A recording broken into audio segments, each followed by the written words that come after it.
வணக்கம், இது முருகஸ் கிச்சன். இன்றைக்கி நம்ம சுண்டைக்காய் புளிக்குழம்பு வைக்க போகிறோம். இந்த சுண்டைக்காய் புளிக்குழம்பு ரொம்ப ரொம்ப நல்லாயிருக்கும் சாதத்துக்கு. சுண்டைக்காய், பாவக்காய் இதெல்லாம் அடிக்கடி உடம்புக்கு சேர்த்திட்டா ரொம்ப நல்லது. இப்போ இந்த சுண்டைக்காய் புளிக்குழம்புக்கு என்னென்ன தேவைன்னு பார்த்துடலாம். சுண்டைக்காய் 100 கிராம் வாங்கி நல்லா க்ளீன் பண்ணிவிட்டு கத்தியால் லைட்டாக கீறி விட்டு தண்ணியில் ஊற போட்டு வச்சுருக்கேன். தண்ணியில் ஊற போட்டுருங்க, இல்லைன்னா கருத்துரும். 15 சின்ன வெங்காயம் எடுத்து பொடியாக நறுக்கி வச்சுருக்கேன். 6 பூண்டு பல் எடுத்து வச்சுருக்கேன். மீடியம் சைஸ் தக்காளி 2 எடுத்து கட் பண்ணி வச்சுருக்கேன். இந்த சைஸுக்கு புளி எடுத்து நான் கரைச்சி வச்சுருக்கேன். ஒரு சின்ன துண்டு தேங்காய் எடுத்து அரைச்சி வச்சுருக்கேன். தாளிக்கிறதுக்கு 1/2 ஸ்பூன் வெந்தயம், 1/2 ஸ்பூன் கடுகு, நல்லெண்ணெய் 2 ஸ்பூன், கருவேப்பிலை, பெருங்காயம், ஒரு 1.5 டேபிள் ஸ்பூன் சாம்பார் பொடி எடுத்திருக்கேன், வீட்டில் அரைச்சது. தேவையான அளவு உப்பு. இந்த குழம்புக்கு தேவையான பொருள் இவ்வளோ தான். இப்போ வாங்க இந்த குழம்பு எப்படி சேர்த்துன்னு பார்க்கலாம். இந்த மாதிரி ஒரு கிண்ணம் எடுத்துக்கோங்க. நம்ம கரைச்சி வச்சுருக்க புளியை இதில் சேர்த்துடலாம்.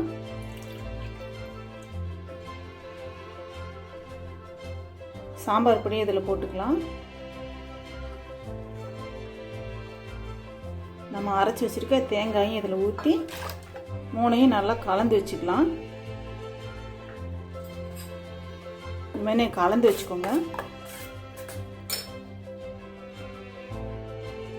இப்போ நம்ம குழம்புக்கு தாளிச்சிடலாம்.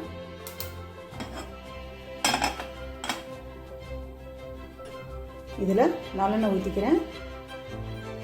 குழம்பு நல்லெண்ணெயிலே செய்யுங்க, அப்போ தான் ரொம்ப நல்லாயிருக்கும். கடுகு வெந்தயம் போட்டுக்கிறேன்.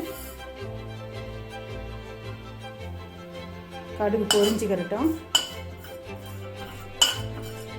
இப்போ கடுகு வெந்தயமும் பொரிஞ்சிருச்சு. கருவேப்பிலை போட்டுக்கிறேன். பெருங்காயம் போட்டுக்கிறேன்.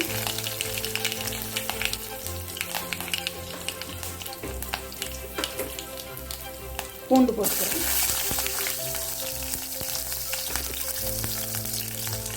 வெங்காயம் போட்டுக்கிறேன்.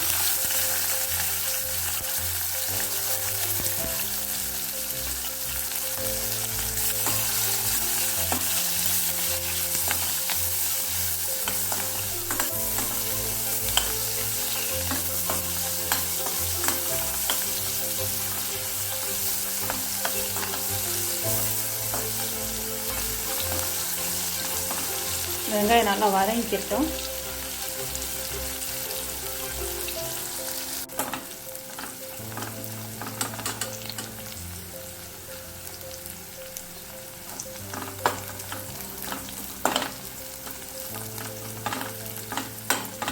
வெங்காயம் ஒரு 3/4 வாசி வதங்கினா போதும். இந்த அளவுக்கு வதங்கினா போதும் வெங்காயம். இப்போ நம்ம கட் பண்ணி வச்சுருக்க தக்காளி சேர்த்துடலாம்.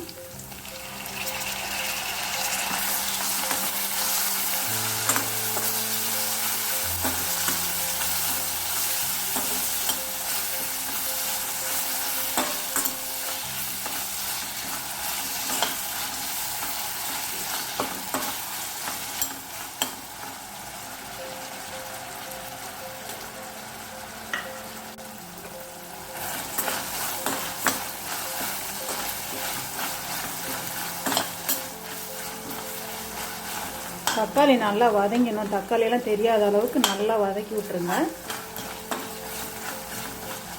இப்போ தக்காளி நல்லா வதங்கிக்கிட்டோம்.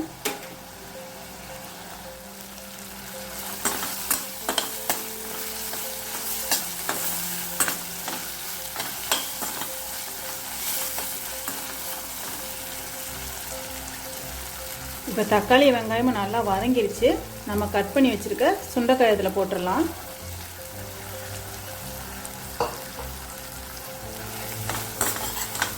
சுண்டைக்காயெல்லாம் சேர்த்து நல்லா வதக்கி விட்டுருங்க.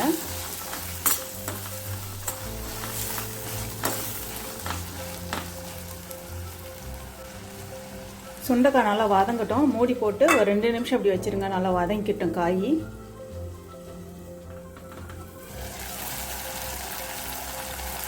இப்போ பாருங்கள், சுண்டைக்காய் நல்லா வதங்கிருச்சு.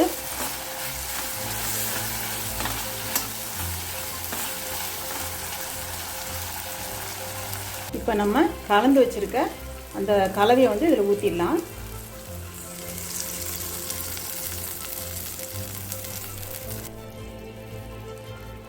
நான் இந்த குழம்புக்கு ஒரு 1.5 டம்ளர் அளவுக்கு தண்ணி ஊற்றிக்கிறேன்.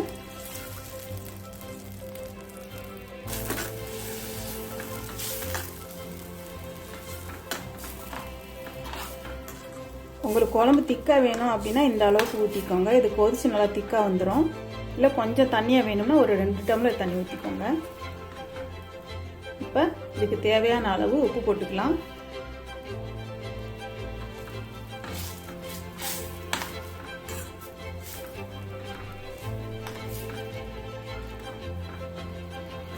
இப்போ வந்து உப்பு புளிப்பெல்லாம் சரியாக இருக்கான்னு பார்த்துக்கோங்க.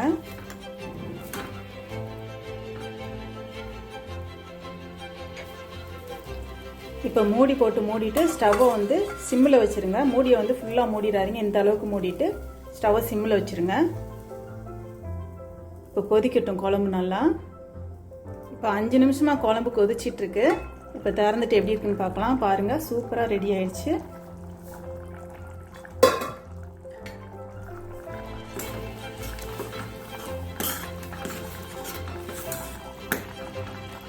குழம்பு இந்த அளவுக்கு வந்திருக்கு.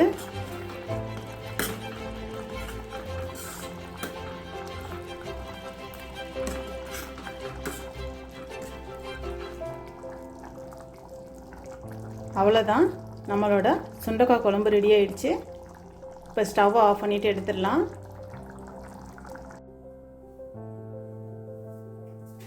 பாருங்கள், நம்மளோட சூப்பரான சுண்டைக்காய் குழம்பு ரெடி ஆயிடுச்சு.